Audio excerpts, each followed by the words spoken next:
Rebonjour. Nous voilà maintenant à une autre étape que le chrétien doit suivre, que tout fils et fille de Dieu doivent approfondir davantage.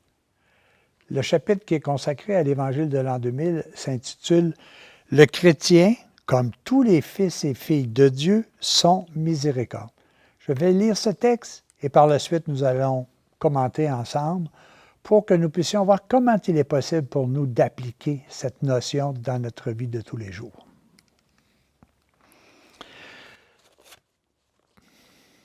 Toute personne humaine, consciente ou non de ce fait, est l'enfant du Père des cieux qui est amour. Celle qui est née de Dieu est amour et bonté. L'amour de Dieu est total, sans retour. Elle est sans faiblesse et parfaite. Voilà pourquoi la miséricorde est la plus grande caractéristique de l'amour divin. Parce que l'amour divin est parfait et sans retour. Dieu aime d'un amour incompréhensible, même les plus misérables de ses créatures. Le Père des cieux envoie la pluie sur les justes et les injustes.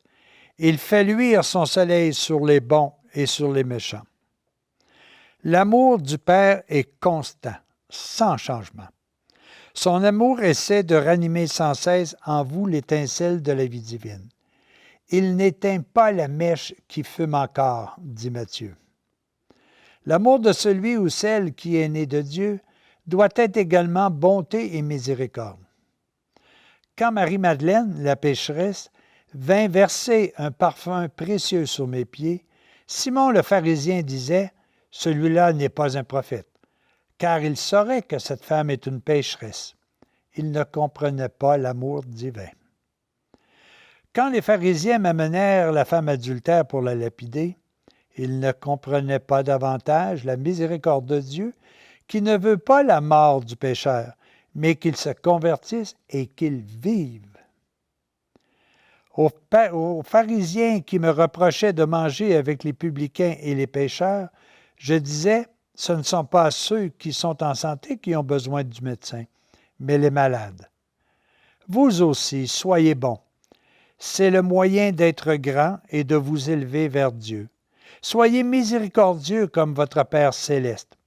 Répandez sur tous votre bonté, votre amour et votre miséricorde. Aimez même vos ennemis et ceux qui vous font du tort. Par le bien qui est en vous, vous pouvez vaincre le mal qui est en eux. Par votre amour, faites fondre la dureté de leur cœur. Que votre miséricorde s'étende à tous les êtres, qu'ils soient tous meilleurs parce que vous aurez passé sur leur chemin, en leur apportant une étincelle de l'amour divin.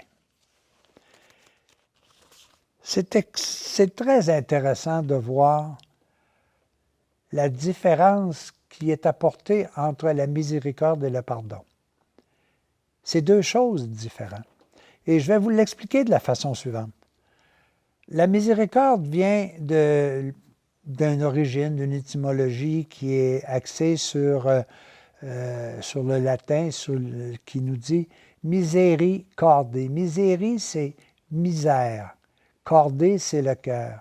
Alors, on peut facilement déterminer la miséricorde comme le cœur qui se penche sur la misère. Le pardon, c'est autre chose, on en parlera un petit peu plus loin tout à l'heure. Mais regardons bien que nous devons sans cesse mettre en application l'amour que nous avons à l'intérieur de nous vers tout ce qui est, entre guillemets, misérable, qui est souffrant, qui est malheureux, qui est, si vous voulez, davantage dans l'ombre puis dans le doute. Ceux qui vivent de peu d'espoir, dans le désarroi. Alors, nous sommes tous appelés, parce qu'originaires de Dieu, à se pencher sur cette misère qui nous entoure. Est-ce que c'est ce que nous faisons? Est-ce que sans cesse le matin, lorsque je me lève, je demande à Dieu ou je me fixe comme objectif de voir si je ne peux pas percevoir chez des personnes la misère et comment je peux les aider? C'est très facile de les aider s'il s'agit tout simplement peut-être de les écouter, peut-être de leur fournir les outils qu'ils ont besoin pour être davantage heureux. Mais est-ce que nous recherchons à aider ceux qui vivent de la misère. Nous-mêmes, nous vivons de la misère. Et nous constatons que nous sommes chanceux lorsque quelqu'un vient nous aider dans notre misère. Est-ce que nous faisons de la même façon? Est-ce que nous procédons comme Dieu nous l'a inscrit à l'intérieur de nous, à la recherche sans cesse de ceux et celles qui souffrent pour pouvoir les aider? Vous savez, la souffrance, c'est une petite mort à l'intérieur de chacun de nous. Et lorsque nous sommes capables de soulager, que nous soyons médecins spirituels ou pas, lorsque nous sommes capables de soulager cette misère, nous ramenons ces gens à la vie éternelle, à la vie qui est durable. On dit de Dieu qu'il est miséricordieux. Pourquoi qu'on ne dira pas « Il est miséricorde Richard », « Il est miséricorde Marcel », « Il est miséricorde Pierrette », « Il est miséricorde Colette ». Chacun de nous devons être à l'image de Dieu, miséricorde. Prenons aujourd'hui l'entente entre nous, d'essayer de découvrir au moins une fois dans la journée quelqu'un qui nous semble plus misérable que nous, et allons vers lui pour lui donner un peu d'espoir. C'est ce qui est dit dans la fin du texte de l'Évangile de l'an 2000.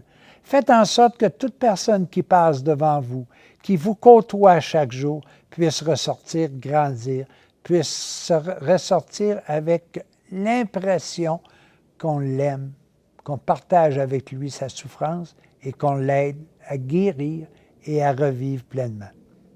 Un autre défi pour aujourd'hui, soyons miséricordes. À la prochaine.